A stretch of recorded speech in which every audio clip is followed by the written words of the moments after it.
Hello viewers, আসসালামু আলাইকুম। আপনারা সবাই কেমন আছেন? আলহামদুলিল্লাহ, আপনাদের দোয়ায় আমিও ভালো আছি।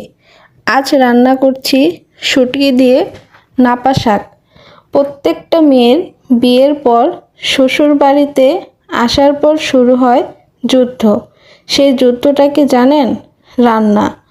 আর প্রতিদিন শেষ যুদ্ধের সাথে জয়ী হতে হয় সুস্বাদু সব রান্না দিয়ে। আপনারা কি আমার মতো যুদ্ধ করেন রান্নার সাথে?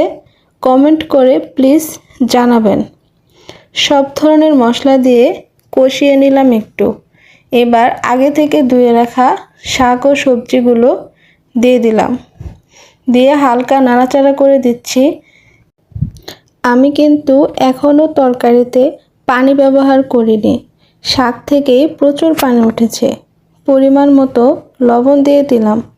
একটু হালকা নাড়াচাড়া করে সামান্য পরিমাণ পানি দিয়ে দিব।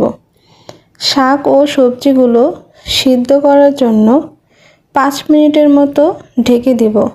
ঢাকনা খুলে হালকাভাবে একটু নাড়াচাড়া করে নামিয়ে নেব সুস্বাদু নাপা শাক রান্না।